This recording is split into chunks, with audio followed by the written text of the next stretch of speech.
Salam aleyküm, hörmətli müasir bələdçisi verilişinin izləyiciləri. Müasir bələdçisi verilişi olaraq həmişə sizlərə daha maraqlı mövzularla qarşınıza çıxmağa çalışırıq. Bugünkü mövzumuz çox maraqlıdır. Ümid edirəm ki, izləyicilərimiz üçün çox faydalı bir mövzu olacaq. Bugün maraqlı bir qonağımız var. Belə ki, Təhsildə Keyfiyyət Təminatı Agentliyinin qeyri-formal və informal təhsilin tanınması şöbəsinin müdürü Məsum Rəhimli bugünkü qonağımızdır və bugün sizlərə çox maraqlı bir sualların cavablarını ümid edirəm əldə edəcəksiniz. Xoş gəlmişsiniz Məsum müəllim verilişimizə. Təşəkkür edirəm Adi müəllim. Məsum müəllim, verilişimizə belə başlayaq ki, bildiyimiz kimi son dönəmlər qeyri-formal təhsilin əhəmiyyəti ölkəmizdə get-gedə artmaqdadır. Biz adətən bu həm iş dünyasına hazırlaşan və çalışan şəxslərdən həmişə görürük ki, bu ifadə tez-tez səslənir ki, yəni biz universitetdə 4 il oxuduq və hətta magistraturanı da oxuduq, lakin iş həyatımıza atılmağımızda daha çox qeyri-formal təhsilin rolunu vurğulayırlar. Yəni kursların rolunu belə deyək daha da önə çıxdığını görürük. Yəni bu barədə istərdik ki, bir qısa məlumat verəsiniz. Yəni qeyri-formal və informal təhsilin rolu nədir? Yəni bu qısa bir izləyicilərimiz bu barədə məlumat alsalar yaxşı olar. İlk olaraq mən təşəkkür edirəm Adi müəllim dəvətinizə görə. Eyni zamanda İqtisadi Araşdırmalar və Təhlil Mərkəzi hər zaman cəmiyyətimiz üçün faydalı mövzulara toxunub, cəmiyyətimizin iqtisadi savadlılığının artırılması yönündə sizin əməyiniz danılmazdır. Buna görə də ayrıca təşəkkür etmək istəyirəm. Çox sağ olun. Birinci, gəlin görək, qeyri-formal və informal təhsil dedikdə biz nəyi nəzərdə tuturuq? Normal təhsil mühitində biz bildiyimiz kimi məktəb, universitet, kollec, hansısa bir peşə məktəbi, bu səviyyədə əldə olunan təhsil formal təhsil adlanır. Bunun əksi olaraq qeyri-formal hər hansı bir kurslarda, dərnəklərdə şəxsin əldə etdiyi bilik, bacarıq və səriştələrin toplusudur. İnformal təhsil dedikdə isə şəxsin özünü inkişaf etdirmək yolu ilə, deyək ki, hansısa bir internet portalı və yaxud da öz şəxsi marağının araşdırması nəticəsində əldə etdiyi bilik, bacarıq və səriştə nəzərdə tutulur. Məhz qeyd etdiyiniz kimi, qeyri-formal və informal təhsilin cəmiyyətimiz üçün hansı üstünlükləri var, hansı vacibiyyətləri var? İlk olaraq cəmiyyətdə belə deyək ki, inklüzivliyi artırmış olur. İnklüzivlik dedikdə formal təhsilə çıxışı olmayan şəxslərin qeyri-formal və informal yollarla əldə etdiyi biliklər sayəsində onlar artıq əmək fəaliyyətində karyera irəliləməsinə nail ola bilirlər. Bunun ikinci tərəfi təbii ki, iqtisadi tərəfdir. Şəxs karyera inkişafını genişləndirdikcə əlbəttə ki, deyək ki, özünün karyera yüksəlişində təmin edə bilər.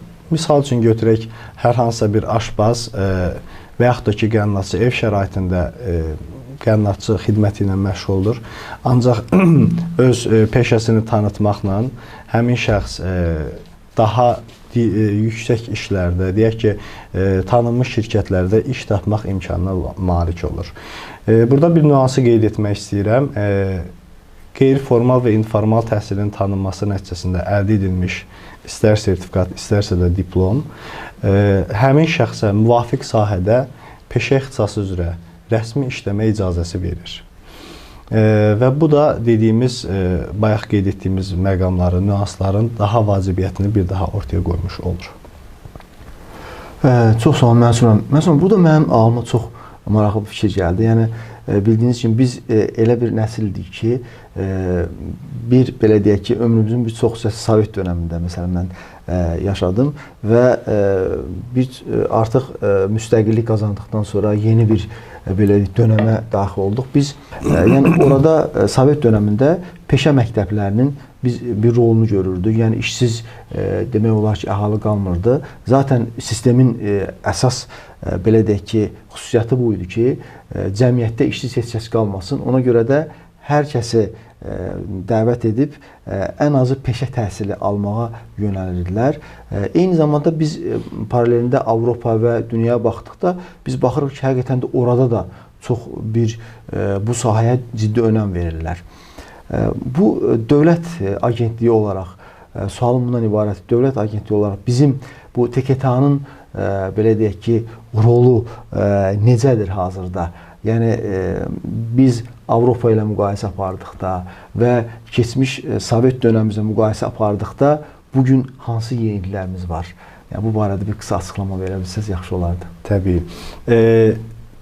Ümumiyyətlə qeyri-formal və informal təhsilin tanınması ölkəmizdə yenidir. 2020-ci ildən başlayaraq biz bu fəaliyyətə addım atmışıq. Hal-hazırda 26 peşə ixtisası üzrə bizdə tanınmalar həyata keçirilir və bu təbii ki, yeni olduğumuza görə bizim beynəlxalq təcrübəyə, beynəlxalq tərəfdaşlığa hər bir zaman ehtiyacımız var. Bu illər ərzində biz bir neçə ölkənin təcrübəsini öyrənmişik, onları bilavasitə tətbiq etməyə çalışmışıq. Onlardan ən bariz misal qardaş Türkiyə Respublikasıdır. Türkiyə Respublikasında bu sahə daha geniş yayılmışdır və biz onların təcrübələrindən istifadə edərək öz praktiki sahəmizdə də tətbiq etməyə çalışırıq. Amma biz yalnız Türkiyə ilə deyil, təbii ki, Rumıniya, Macarıstan, Portuqaliya və digər bu sahədə uğurlu olan bir neçə ölkələrin təcrübələrini daha dərindən araşdırırıq və bilavasitə mövcud bazar şəraitinə, əmək bazarı şəraitinə onları tətbiq etməyə çalışırıq. Lap gözəl. Deməli, növbəti sualım Məsum müəllim, bu qeyri-formal təhsil prosesinin mərhələləri barədə olacaq. Yəni bu günləri hansı mərhələlərdən keçir ki, iştirakçı bu qeyri-formal təhsildən daha yaxşı bir şəkildə faydalansın? Bunun mərhələlərini necə qiymətləndirirsiniz?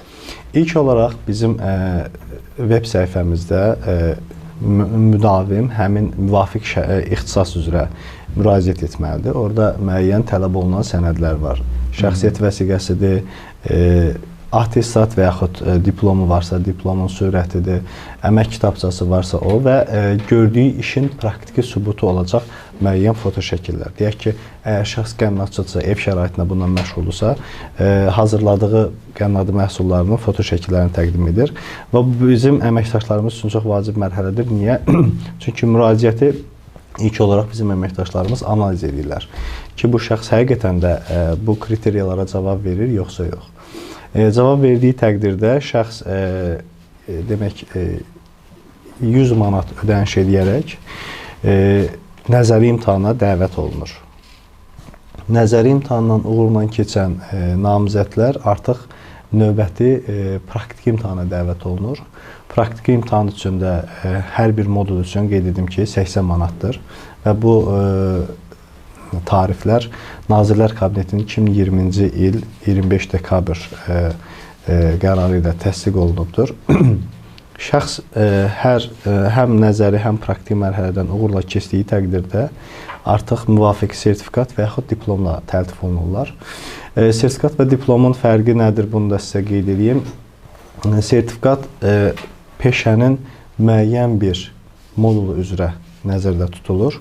Diplom almaq istəyən şəxs isə həmin ixtisasın hər bir modulundan imtahan verməlidir və o imtahanlardan uğurla keçdiyi təqdirdə diplom əldə edir. Amma burada yenə də bir vacib nüansı qeyd etmək istəyirəm. İstər sertifikat, istər diplom həmin şəxsə müvafiq peşə üzrə fəaliyyətə başlamağa icazə verir. Və bir şey də statistik olaraq nəzərinizə çatdırmaq istəyərdim. 2024-cü ildə ümumilikdə bizə 240 nəfər müraciət etmişdir peşə tanınması ilə bağlı və 240 nəfərdən 49 nəfəri məhz nəzəri imtahan mərhələsindən kəsilmişdir. 2 nəfər isə praktiki imtahan mərhələsindən kəsilmişdir. Bunu vurğulamaqda məqsəd bundan ibarətdir ki, Radir müəllim, bizim ekspertlər bütün tələblərə uyğun olaraq, həm yerli, həm beynəlxalq tələblərə uyğun olaraq ekspertizadan keçirdiyinə görə, yəni bütün imtahanlar, istər nəzəri, istər praktiki imtahanlar məhz şəffaflığa söykənir. Həm şəffaflığa, həm də hesabatlılığa söykənir. Məsəl üçün, praktik imtahan zamanı biz video çəkilişlər aparırıq ki, əgər şəxsin hər hansısa bir qərarla bağlı narazılığı olsa, həmin o praktiki video çəkilişlər vasitəsilə ortaya qoyula bilsin ki, məhz səbəb nədir sizin praktik imtahandan keçir? Yəni, dediyim kimi, bizim imtahanlar tam şəffaflığa, hesabatlılığa və təbii ki, ədalət prinsipinə əsaslanır. Çox sağ olun. Əslində, siz mənim o növbəti suallarımı cavablandırırsınız. Həm namizədlərin sənəd qəbulu, həmçinin də burada qiymət məsələsini də qeyd elədiniz ki, hansı mərhələlərdən keçməlidirlər və nə qədər məbləğ ödəməlidirlər. Məsələn, bu bilirsiniz də, hər millətin xüsusiyyəti var. Bizim millətimizdə bu ümumiyyətlə sertifikata çox önəm verirlər, sənədə çox önəm verirlər. Bəli, həqiqətən də bu imtahanı verən yoldaşlar TKT-nın bir sertifikatını əldə edirlər. Yəni, o sertifikatın üstünlüyü barədə mən istərdim məlumat verəsiniz. Məsələn, burada bildiyimiz kimi, hətta orta təhsilli yoldaşlar da müraciət edə bilir. Yəni, onlar bilmək istəyərlər ki, yəqin ki, yəni bu sertifikat onlara sabah məsələn işlə təmin olunmasında bir doğrudan da mühüm bir sənət kimi ortaya qoya bilərlərmi? Yəni o bir ürəklərində bir arxensil olsun deyə o barədə bir qısa məlumat desəz yaxşı olardı. Radim mənim, əslində qalsa çox vacib məqam siz vurğuladınız. Sertifikatın önəmi nədən ibarətdir? Bayaq da qeyd etdiyim kimi, həmin o istər sertifikat olsun, istər diplom olsun, məhz müvafiq peşə üzrə rəsmi fəaliyyətə başlamağa icazə verən sənəddir. Deyək ki, müqayisə eləsək, ölkəmizdə müxtəlif kurslar təqdim edən şirkətlər var və onlar da kursların nəticəsi olaraq hansısa bir sertifikatlar təqdim edirlər. O sertifikatla məhz Təhsildə Keyfiyyət Təminatı Agentliyinin təqdim etdiyi sertifikatın arasında fərq nədən ibarətdir? Həmin sertifikatlar, deyək ki, hansısa bir X şirkətinin verdiyi sertifikat müdavimlərə bu ixtisas üzrə təlim keçdiyini təsdiqləyən bir sertifikatdır. Ancaq Təhsildə Keyfiyyət Təminatı Agentliyinin təqdim etdiyi sertifikat məhz həmin şəxsin ekspertlərin imtahanı nəticəsində sertifikasiyadan keçdiyini və müvafiq peşə üzrə fəaliyyətə başlamağa rəsmi icazə verdiyini göstərən sənəddir. Bunun vacibliyini və əhəmiyyətini burada belə qeyd etmək istəyərdim. Çox sağ olun Mənsur müəllim. Əslində, yəni həqiqətən də elə buyurduğunuz kimi çox mühüm bir məsələdir. Sadəcə olaraq burada məsələn mən nəyin şahidi oluram ki, biraz bu sahədə belə deyək ki, tanınma, həqiqətən də yəni TKT-nın gördüyü yəni bu işlər, bu qeyri-formal təhsilin tanınması çox mühümdür. Yəni növbəti sualım budur ki, yəni bunun tanınmasına bağlı hansı tədbirlər görürsünüz?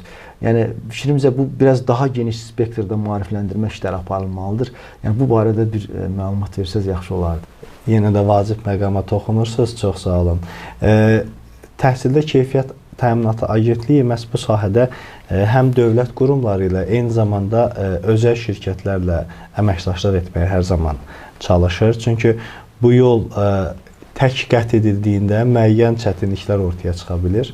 Biz ona görə istəyirik ki, həmin çıxdığımız mən bunu hər zaman fəxrlə qeyd edirəm, müqəddəs yolda eyni zamanda müvafiq dövlət qurumları və yaxud hansısa bir şirkətlərin də dəstəyi olsun ki, bu müqəddəs yolu daha düzgün və daha uğurlu addımlarla irəliləyə bilək. Məsələn, çox sağ olun, ətraflı cavablandırdınız. Növbəti sualım nədən ibarət? Məsələn, artıq bu bir neçə ildir ki, TKT artıq bu sənədləşmə prosesini icra eləyir. Gəlib imtahan verirlər, yoldaşlar oradan keçib və artıq iş həyatına atılırlar. Yəni, indiyə qədər belə bir problemlə qarşılaşmışsınız. Məsələn, hər hansı bir müdavim deyək və ya sertifikatı əldə edən yoldaş bir şikayət eləsin ki, yəni bəs bizim sertifikatı tam tanımırlar və s. belə bir problemlə qarşılaşıbmı? Bizim 2024-cü ilin son statistikasına görə 550-dən çox vətəndaşın peşə ixtisasının tanınma sənədi təqdim olunub. Və bu 550 nəfərdən heç birində belə bir şikayət qeyd olunmuyubdur.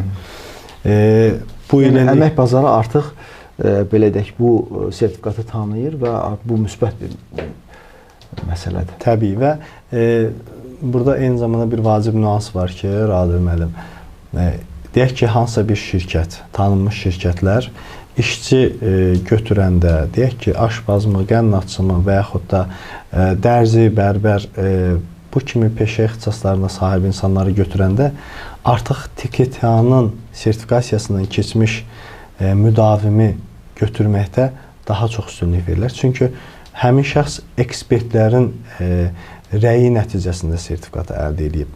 Belə deyək ki, biri var əmək bazarında heç bir sertifikatı olmayan və yalnız bildiyimiz hansısa bir referenslər nəticəsində bir aşpaz, bir X aşpazı və yaxud da məhz TKTA-nın rəsmi sertifikasiyasından keçmiş bir aşpaz. Təbii ki, artıq həmin şirkət, burada biznes maraqları önəmlidir. O TKTA-nın sertifikasiyasına keçmiş şəxsə üstünlük verir. Çünki dediyimiz kimi onu ekspert qiymətləndirib, nəinki hansısa bir tanışın referensi sayəsində. Məsələn, bu məqamda mən təbii ki, öz sahəmi belə deyək ki, gözdən çıxartmaq istəmirəm. Bu əməliyyatçı mühasib. Bildiyimiz kimi TKTA-nın proqramlarından biri də əməliyyatçı mühasib sertifikatıdır. Yəni bununla bağlı istəyərdim bir məlumat verəsiniz. Çünki həqiqətən də bu ölkəmizdə hazırda gündən-günə bir artan bir tələbat var mühasibatlığa. Bu əməliyyatçı mühasib sertifikatına tələb nə qədərdir? Yəni bu sahə ilə nəsə bir statistik göstərici və s. bu müraciətlər bununla bağlı necədir? Bu il üçün artıq məhz əməliyyatçı mühasib üçün bizim 4 müraciətçimiz qeydə alınıb.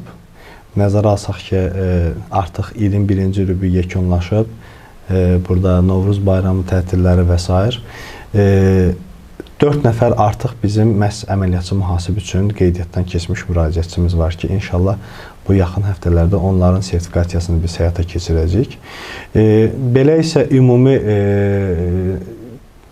4 ilə nəzərən, 4 ilə münasibətdə, bəli, bu ixtisas üzrə kifayət qədər müraciət edən müdavimlər var, sertifikasiyadan keçənləri var və dediyim kimi o heç bir şikayət gəlmədiyi halda əminik ki, onların iş tapmasında, əmək bazarına inteqrasiyasında da bir problem olmayıb, əksinə üstünlük əldə edib onlar.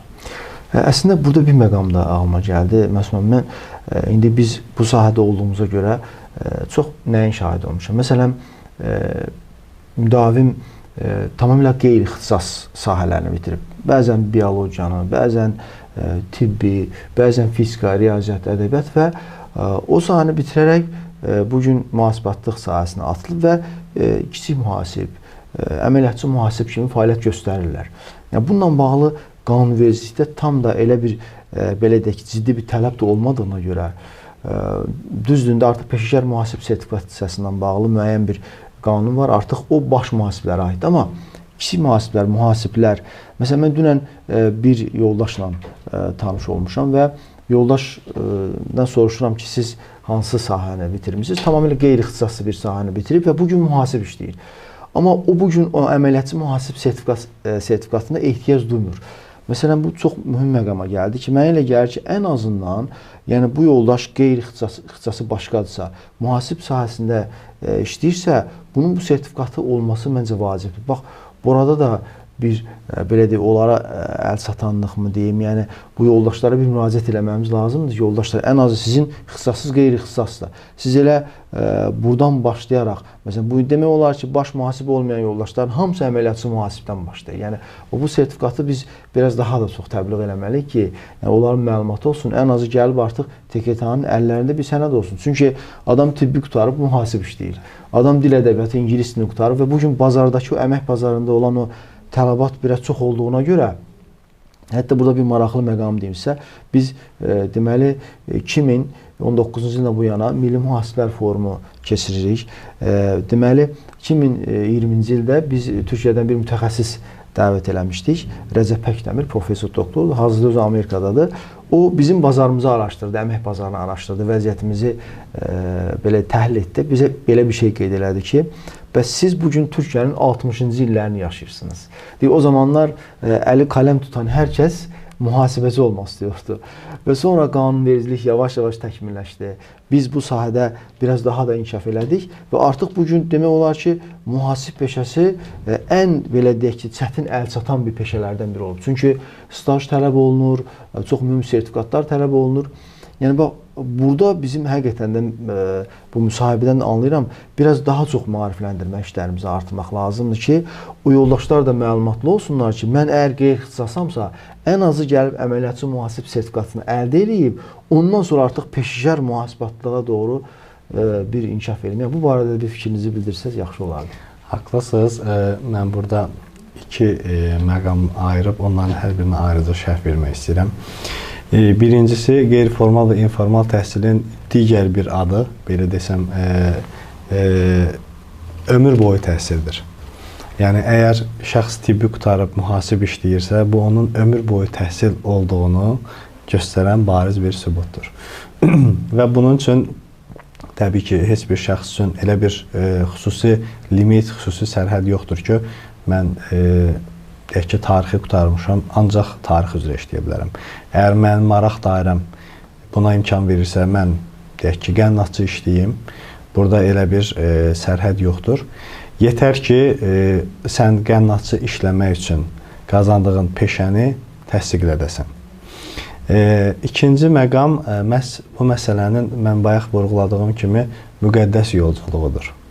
Çünki istər işə götürənlər olsun, istər əmək bazarındakı ixtisaslı kadrların mövqeyindən yanaşmalı olsaq, biz görürük ki, müqəddəs yol hər birimiz üçün müqəddəsdir. Çünki işə götürən də məhz belə deyək ki, ixtisassız kadrı işə götürəndə ixtisaslı kadrın haqqına nə qədər girmiş olur. Amma işə götürən əmin olanda ki, məhz bu da sertifikasiyadan keçərək əmək bazarına inteqrasiya olunur, artıq onun da içində hansısa bir rahatçılıq olmuş olur. Ona görə bütün bunların hər birini müqəddəs bir yol mən adlandırıram. Bu müqəddəs yolun bir tərəfdən iştirakçısı biz isə digər tərəfdən siz və digər tərəfdaşlardır və cəmiyyətin hər bir üzvüdür əslində qalsa. Bir məişətimizdən çıxış edərək bir misalı çatdırmaq istəyirəm. Deyək ki, bizim hər birimizdə məişətdə hansısa bir texniki problemlər baş verir, kombilə və yaxud elektrik və s. ilə bağlı. Bizim dəvət etdiyimiz ustalar yalnız tanışımın mənə təklif etdiyi bir ustadır. Ancaq o usta həqiqətən ustalığı bacarıya yox, bizim onu sübut edəcək heç bir bugünkü sənət yoxdur. Məhz bu sertifikasiyanın da önəmi bundan ibarətdir ki, istənilən vətəndaş evinə dəvət etdiyi ustanı həmin o sertifikasiyadan keçdiyini görəndən sonra artıq rahat nəfəs alır ki, bəli, bu ekspertin imtahan etdiyi ustadır və ona görə mənim ki, kombi ilə və yaxud elektriklə bağlı hər hansısa bir problemi həll edə biləcəkdir. Nəinki hansısa bir tanışın vasitəsilə çağırılmış usta. Belə, çox gözəl məqama toxundunuz. Əslində, yəni bugün əhalimiz bir də nəyin problemini yaşayır? Yəni bu məqamı qeyd edeyim. Məsələn, internetdə görürsünüz ki, yazırlar ki, məsələn, mən siz demiş kombi ustasıyam və yaxud da ki, soyuducu ustasıyam. Mən şəxsən özümün qarşılaşdığım bir problemi qeyd edeyim. Elə oldu ki, soyuducumuz xərab oldu və internetdə mövcud olan bir nömrəni axtararaq oradan bir usta dəvət elədik. Usta gəldi, soyuducunun üzərində işlədi, saatlarla işlədi və soyuducu yəni əvvəlki vəziyyətinə qayıtdı, işlədi, soyutmağa başladı. Lakin bu getdikdən sonra çox qısa müddətdə soyuducu xərab oldu. Və ondan sonra yəni mən qaldım belə bunu neyniyəsə, amma səhvəmsə indi hansı markanın adını deyim, reklam olmasın. Sonra həmin o markanın servisinə xidmət elədim, daha doğrusu müraciət elədim. Servis gəlib soyuducunun tam şəkildə belə araşdıqdan sonra məlum oldu ki, həmin usta gəlib düzəltmək əvəzinə daha da onu lap zay günə qoyubdur. Yəni həqiqətən də yəni burada mən ondan bir sertifikat tələb eləsəydim, desəydim ya bax sizin hardansa yəni bir universitet bitirmisiniz və s. Çünki bazarda o özünə öyrənən şəxslər hansı usta yanında və həqiqətən də onu təsdiq edən bir sənədini istəməyimiz çox mühümdür. Məsələn bununla bağlı bu yaxınlarda bizim o ofisimizdə damını düzəltməklə bağlı bir usta çağırdı. Usta gəldi, nə qədər ona vəsait ödəndi. Heç bir sertifikat tələb eləmədi ki, sənin ümumiyyətlə bu sahədə təcrübən nədir, sertifikatın varmı? Amma yenə də ona ödəniş elədi. O getdikdən sonra yenə də o dam dammağa başladı.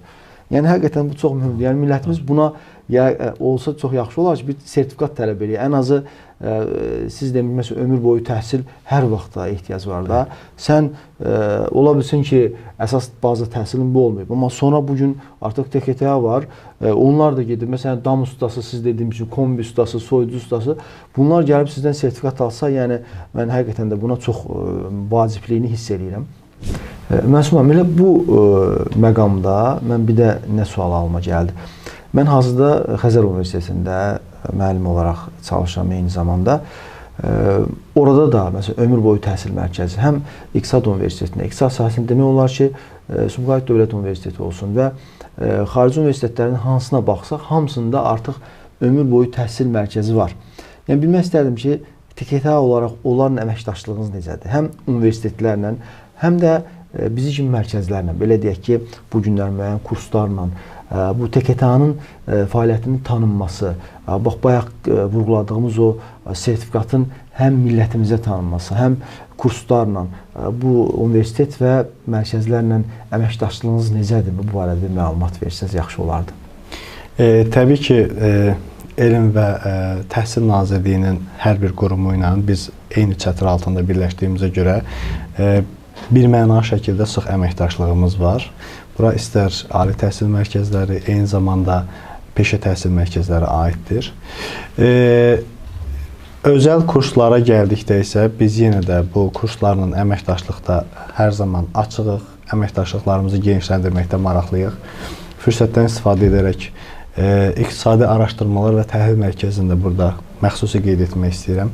Çünki bizim tərəfdaşlarımız müəyyən bir kateqoriyalara cavab verməlidir. O kateqoriyalar, tutaq ki, biz bayaq qeyd etdiyim praktiki imtahanların keçirildiyi istehsalat mərkəzi ki, biz deyirik, onlar maksimum dərəcədə real iş mühitinə yaxın olmalıdır və bunun üçün müəyyən olunan tələblərə cavab verməlidir. Və ona görə qeyd etdiyim kimi müxtəlif özəl kurslar və yaxud da ki, hansısa bir servis xidmətləri, bunlar bizim tərəfdaşlarımızdır və bu tərəfdaşlıqları da genişləndirməkdə biz maraqlıyıq. Məsələn, bu yaxınlarda yəqin ki, bizim xəbərlərdən oxudunuz, Toyota Apşeronun 7 nəfər avtomobil mühərrikləri yığıcısı ixtisası üzrə əməkdaşı bizim sertifikasiyadan keçdilər. Yəni, bundan əlavə Norm Ustalar Klubunun əməkdaşlarından 21 nəfər bizim sertifikasiyadan keçmişdir. Yəni, məhz özəl şirkətlərlə də bizim əməkdaşlığımız var və genişlənməkdədir. Eyni zamanda qeyd etmək istəyirəm ki, özəl şirkətlərin də xüsusi maraqları var ki, onların əməkdaşlarının bilik, bacarıq, səriştə səviyyəsi necədir? Qoy onu rəsmi orqan qiymətləndirsin. Və yekun olaraq, bəli, bizim əməkdaşlığımız var və genişlənməkdədir. Bu, əsas bizim prioritetlərimizdən də biridir. Burada da məsələn çox maraqlı məqama gəldiniz. Bu Dezo Toyota şirkəti, Norm. Bunlar məsələn necə oldu əməkdaşlığınız? O zərurəti onlarmı hiss elədi? Yəni sizin müraciət elədi? Çünki məsələn mənim də tanıdığım çox şirkətlər var. O bayaqları qeyd elədik ki, məsələn şirkətlərdə bu gün tamamilə qeyri-ixtisas şəxslər mühasib olaraq işləyirlər. Yəni mənə də maraqlıdır ki, yəni bu gün biz müəyyən şirkətlərə xidmət göstəririk. Həm onların korporativ müqavilələr bağlayırıq, əməkdaşları kursa gəlirlər. Bu sırf əməliyyatçı mühasib artıq öz proqramımıza daxilləmişik. Bizim hazırda belə qeyd edək ki, İATM olaraq, İqtisadi Araşdırmalar Təhsil Mərkəzi olaraq bu gün biz 5 proqramla deməli kim ki kurs istəyirsə onlara dəvət edirik onunla bağlı. Bu hansılardır? 1 əməliyyatçı mühasib proqramı, 2 mütəxəssis mühasib proqramı, 3 aparıcı mühasib, 4 rəqəmsal mühasib və 5 bir də sərbəst mühasib. Burada ilk məqam, ilk belə deyək addım əməliyyatçı mühasibdir. Biz ilk olaraq onu onlara tövsiyə edirik. Yəni bax orada mənim maraqlı olan sual nə idi ki, məsələn Toyota şirkəti dediniz. Onlarla necə oldu əməkdaşlığınız? Yəni özləri müraciət elədi, yoxsa bu elanda mı görüb gəldilər? Bu barədə bir məlumat versəz.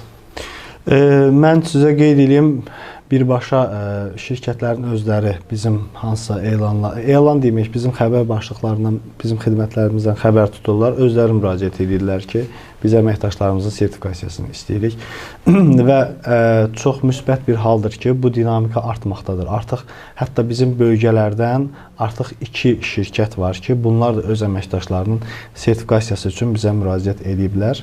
İnşallah bu ay ərzində ən gecə gələn ayın ortalarına qədər bunların sertifikasiyasını biz bitirəcəyik. Ondan sonra ictimaiyyətə də xəbərlərimizdə bu barədə məlumat veriləcək. Və ümumiyyətlə dediyim kimi böyük şirkətlər, hətta bəziləri olur ki, o qədər də böyük tanınmış şirkət olmasa da artıq bazarda müəyyən qədər çəkisi var. Onların özləri birbaşa əməkdaşlıq etməyə maraqlıdırlar. Çünki bilirlər ki, bunun faydası onların öz bizneslərinədir, öz əməkdaşlarının həmçinin gələcək karyeralarınadır. Məsələn, bir maraqlı məqam da ağlıma gəldi. Məsələn, biz zaman-zaman regionlarla bağlı müəyyən bir təlimlər təşkil edirik. Hətta bizim Gənclər İdman Karyera Mərkəzi ilə bərabər bir layihəmiz var, hazır mühasib layihəmiz var. Hazırda onun 5-cisini icra edirik. Demək, 5 ildir ki, davam edirik və son layihəmizdə xüsusən region tələbələri belə həsr olunubdur.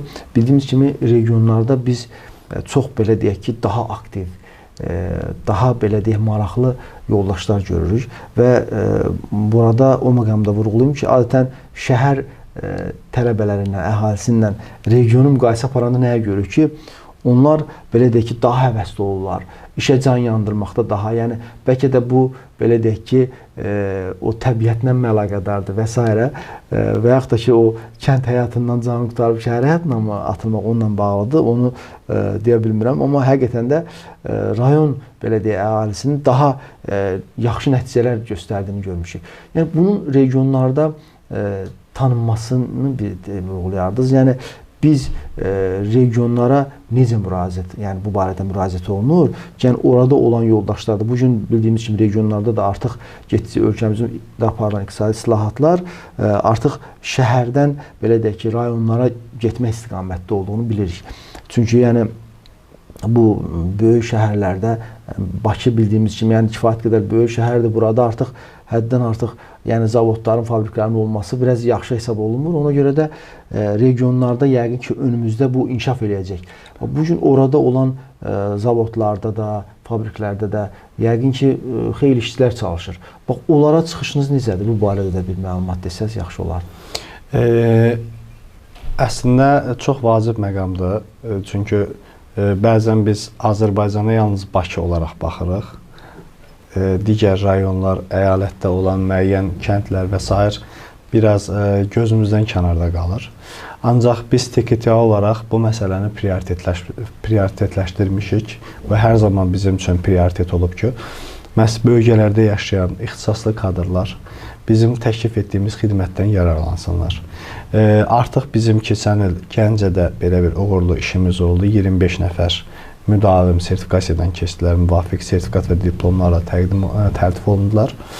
Və bu il bu tendensiya artmaqda davam edir. Gədəbəydən bizim müraciətçilərimiz var hal-hazırda, Gəncə şəhərindən yenə də var və digər rayonlardan da müraciətlər var. Bura Goranboyu, Bərdə şəhərini qeyd edə bilərəm və bu maraq regionlarda artmaqdadır. Təbii ki, burada TKTA olaraq bizim üzərimizə məsələnin daha çox təşviqi məsuliyyəti düşür ki, biz bunu artıq bununla bağlı müəyyən işlərə başlamışıq. İstər tərəfdaşlıq səviyyəsində olsun, istər sosial media hesabı vasitəsilə olsun. Biz çalışırıq ki, auditoriyamızı maksimum dərəcədə genişləndirək və TKTA Azərbaycan hər bir vətəndaşı üçün əlçatan olsun. Bunun üçün istər öz xidmətlərimiz sahəsində olsun, istər onlara əlçatanlıq baxımından olsun, məsəl üçün yeniliklər təqdim etməyə çalışırıq. Tutaq ki, qeydiyyatdan keçməklə bağlı bəzi vətəndaşlarda müəyyən çətinliklər yaranır. Biz onlar üçün artıq onlayn bələdçi, video bələdçi daha doğrusu xidməti yaratmışıq. Bundan əlavə ayrıca qeyri-formal və informal təhsilin özünə aid əlaqə nömrəsi var ki, müdavimlər birbaşa bizlə əlaqə saxlayıb, istər WhatsApp-la, istərsə də birbaşa zəng edərək qeydiyyatdan keçirlər, qeydiyyatdan keçməkdə maraqlar və dediyim kimi biz maksimum dərəcədə vətəndaşlarımız üçün əlçatan olmağa çalışırıq. Bununla bağlı elə bir sərhədimiz yoxdur. Və regionlara da açılmaq, bu regionlarda bunu daha geniş tətbiq etmək bizim əsas prioritetlərimizdən biridir. Çox sağ olun Mənsum müəllim. Mənsum müəllim, bir məsələni də soruşum sizdən. Bildiyimiz kimi hazırki durum, hazırki dünyamızın getdiyi bu istiqamət sürət zamanıdır və həqiqətən də proseslər o qədər sürətlə inkişaf edir ki, bəzən mütəxəssis olaraq ona bir çatdıra bilmirik. Məsələn, bugün mühasib olaraq onu qeyd edeyim ki, günümüzdə yenilikləri takib eləməsək, gündə 1-2 saat oxumasaq, istər qanunvericiliklə bağlı olsun, istər elmi-texniki yeniliklərlə bağlı olaraq məsələləri takib eləməsək, geri qalmış oluruq. Məsələn, bugün də artıq demək olar ki, sahələrdə artıq rəqəmsallaşma gedir. Süni intellektin bütün sahələrə təsiri gündən-günə artır. Və TKTA olaraq bununla bağlı hansı yenilikləriniz var? Yəni, onu biz belə deyək ki, takib edə biləcəyik, yəni günümüzün belə deyək ki, standartlarına uyğun nə yenilikləriniz var? Yəni, belə də irəlidə hansı mesajlar vermək olar ki, yəni TKTA öz mərkəz olaraq ki, yəni biz mövcud bugünkü bəzən buna davranış ekonomisi deyirlər, davranış iqtisadiyyatı. Yəni mövcud vəziyyətə ayaqlaşmaqla bağlı bir mesajlarınızı da versək yaxşı olardı. Bəli. Demək, hal-hazırda 26 peşə ixtisasının tanınması həyata keçirilir ki, 2026-cı ilə qədər bunun 35-ə çatdırılması nəzərdə tutulub və həmin o artırılacaq say məhz sizin dediyiniz bazar, tələbat, bunlarla ayaqlaşacaq ixtisaslardır. Biz yeni ixtisasları əlavə etməmişdən öncə onları daha çox araşdırırıq. Müasir tələblərə nə qədər cavab verir, əmək bazarında bu şəxsin sertifikatı almaqla payı nə qədər artmış ola bilər və bunlardan irəli gələrək yeni ixtisasları tətbiq etməyə çalışırıq. O ki, qaldı dediyiniz digər texnoloji məsələlər, TKTA ümumiyyətlə elə bir qurumdur ki, hər zaman inkişaf edir, hər zaman yeniliklər tətbiq edir. İstər qeyri-formal, informal təhsilin tanınması, istərsə də göstərdiyi digər xidmətlərlə əlaqədar olsun. Hər zaman bazarda olan ən üstün yenilikləri biz yerli bazar şəraitinə uyğunlaşdıraraq onları tətbiq etməyə çalışırıq. İnşallah ki, növbəti illərdə də bunlar sürətli inkişaf edərək tətbiq olunacaqdır. Mesaj olaraq onu çatdırmaq istəyirəm ki, əgər hər hansı bir peşəyə sahibsinizsə, mən o peşəni tanıtmağa dəvət edirəm. Çünki tanıdacağınız peşə, rəsmi tanıdacağınız peşə sizin əmək fəaliyyətinizdə sizə yeni qapılar açacaqdır, yeni imkanlar yaradacaqdır. Və belə bir imkan var ikən bundan niyə istifadə edəməyik? Ona görə hər bir vətəndaşımız aktiv olmağa çağırıram. Məsələn, bu sizin sloqanınız ki var, sənətiniz varsa sənədiniz də olsun. Bəli. Yəni bu həqiqətən çox gözəl bir sloqandır. Yəni belə deyək ki, direkt mesaj verir ki, həqiqətən də bu sahədə özünüzü daha təminatlı bir sənətlə belə də işinizi formallaşdırmaq istəyirsinizsə, yəni o zaman müraciət edə bilərlər sizə. Mənsum müəllim, növbəti sualım da nədən ibarətdir ki, bu hazırda TKTA-da olan peşə ixtisasları var. Orada səhvəmsə 26 peşə ixtisası üzrə həyata keçirilən proqramlar var. Yəni bu proqramların içərisində ən çox müraciət olunanlar hansılardır? Bu barədə bir məlumat versəz yaxşı olardı. Bəli, 26 peşə ixtisasını biz 4 kateqoriyaya bölmüşük. Bunlar demək, istehsalat və texniki xidmətlər, kənd təsərrüfatı və ictimai iaşə, məişət xidmətləri və ticarət və son olaraq texnologiya, dizayn və sənətkarlıq üzrə ayrılır. Biz 26-sının hər birini ad-baad sadalamırıq, sadəcə belə deyək ki, qruplaşdırırıq. Və bunların içində statistik olaraq əsas müraciət olunan sahələr bugünkü günə qədər qənnatçı və aşpaz sahələri olubdur. Amma bununla yanaşı deyək ki, zərgərlik, avtomobil mühərriklərinin yığıcısı, dayə, bu kimi ixtisaslar da müraciətlər arasında üstünlük təşkil edirlər. Lap yaxşı. Məsələn, bu 26 peşə ixtisasının içərisində birinci mühasibatlıq da var, əməliyyatçı mühasib də var. Bu sahədə müraciətlərin artması üçün bizi kimi təşkilatlardan gözləntiniz nədir? Yəni biz nə edə bilərik? Biz indi əlimizdən gələni edirik. Məsələn, artıq aramızda memorandumumuz da var. Son imtahanlardan biri də bildiyimiz kimi bizdə keçirildi. Orada mən də ekspertlərdən biri kimi çıxış edirəm. Sadəcə biraz daha da artıq maarifləndirmə işlərinə sanki bu gərək var deyə hiss edirəm. Çünki indi peşəkar mühasib sertifikat imtahanı da artıq var. Bu bəllidir. Qanunvericilikdə sırf bu baş mühasiblərdən tələb olunur.